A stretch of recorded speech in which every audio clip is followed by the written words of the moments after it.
Samantala, hawak na ng mga otoridad ang driver ng Miami bus na nasangkot sa karambola ng 8 sasakyan kahapon sa Commonwealth Avenue, Quezon City. Giit niya tumakas siya matapos ang insidente dahil sa takot na kuyugin ng taong bayan. Ang mainit na balita atin ni Isay Reyes. Mag-aalas 6 ng gabi kahapon ang sumuko ang driver ng Miami Trans si Ronaldo Laurio na nagmamaneho ng Miami bus sa sanhi ng karambola sa Commonwealth Avenue sa Quezon City kahapon ng umaga. Itinanggi ng driver na nakatulog siya. Mabagal daw ang takbo niya noon dahil kakagaling lang niya sa intersection nang biglang may nag-cut sa kanyang motorsiklo. Pa-approach ako sa traffic, may biglang sumingit na nakamotor.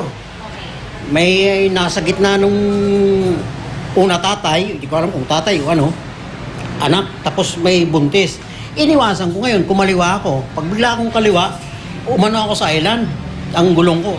Dahil daw sa lakas ng pagkakakabig niya sa manibela, nahulog siya sa driver's seat. Inamin din itong imbes na preno, accelerator ang naapakan niya kaya't nabangga niya ang iba pang sasakyan. 8 ang nadami na sasakyan sa insidente kasama ang isang motorsiklo. Ayon sa mga nakasaksi, napakabilis daw ng pangyayari. Bago pa sila makagawa ng paraan para makaiwas sa humaharurot na bus, inararo na sila nito. Kasi sabi ko, patay na kami, kaya ang tuloy nung bus eh. Nung nahinto na yung bus, umuugong pa yung makina niya. Sabi ko sa mga pasero, umalis na kayo, tumalo na kayo. Dagdag pa ng mga saksi sa kasagsagan ng isinagawang pag-rescue na wala umano ang driver at konduktor ng bus na inamin ng driver ng sumuko sa mga pulis. Nandun pa ako nakaupo, tulala ako eh. May tao lang sabi, kuya, bumaba ka na dahil nakita niyo naman yung kabila nun, ano yun, squatter eh. May sabi, patayin niyo na yung driver. O yung konduktor, nagapan niyo na, baka makatakas. Di instinct naman yan sa amin mga ano na ang naisip ko, susuko muna kami sa pulis. Dinala sa iba't ibang ospital ang mga nasugatan sa insidente.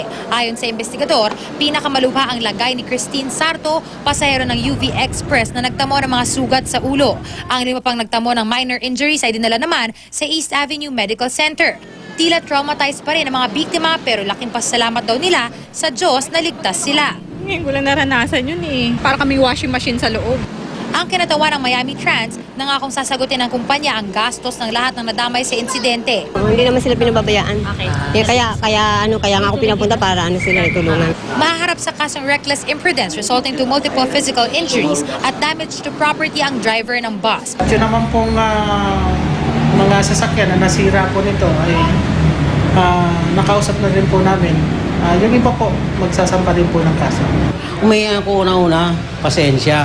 Sana maintindihan nilang yung sitwasyon ko. Kahit kanino naman, kaninong driver, hindi makakapagsabi na magaling o kung ano. Aksidente po yun.